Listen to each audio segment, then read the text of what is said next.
Welcome back to Corruption, Crime, and Compliance, where we focus on practical solutions to today's compliance challenges.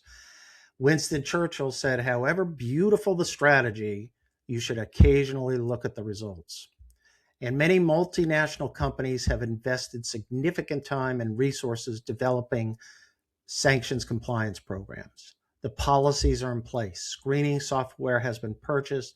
Employees receive annual training. And just recently, we had OFAC, the Office of Foreign Assets Control, and the United Kingdom's uh, Office of Financial Sanctions Implementation, OFSI, not much different from OFAC. They both recently issued a joint comparative overview of their respective sanctions regimes. At first glance, it looks like a helpful side by side comparison. It's certainly useful, but I believe we are all missing the bigger picture. This isn't just another guidance document. It's actually a roadmap pointing toward the future of global sanctions enforcement.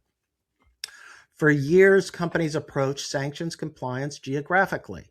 One team focused on OFAC, another team monitored UK and EU. That organizational structure made sense. Today, however, international business rarely follows these organizational charts. A single transaction may involve a US bank, a UK insurer, a European freight forwarder, a Singapore trading company, and a Middle Eastern customer. Risk crosses borders. Regulators increasingly do as well.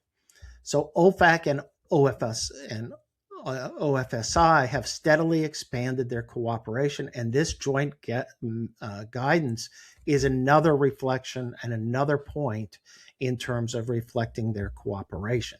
They're coordinating, they're comparing notes. It's not surprising since in the FCPA area, we had DOJ and the SFO coordinating in a number of contexts.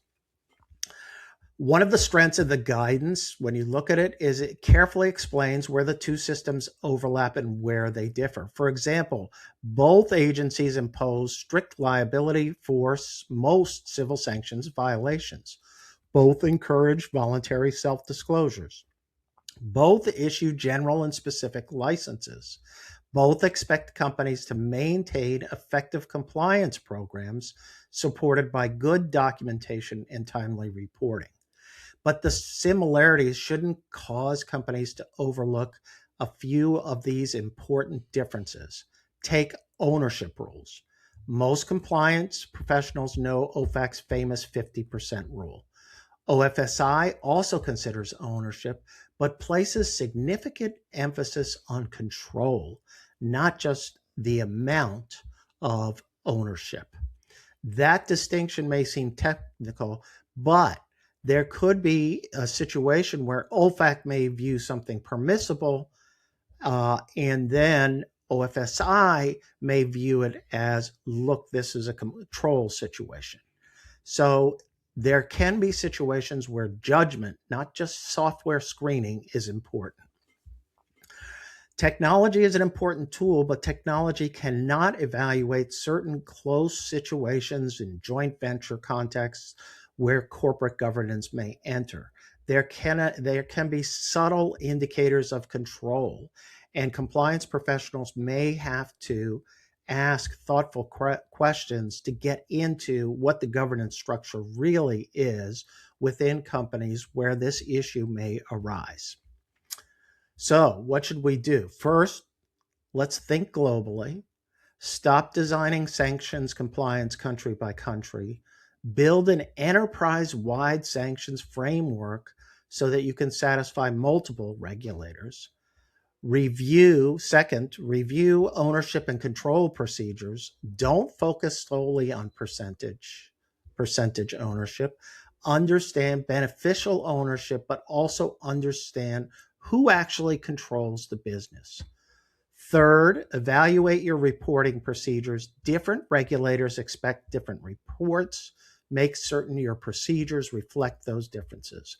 Fourth, invest in training, not simply annual online training.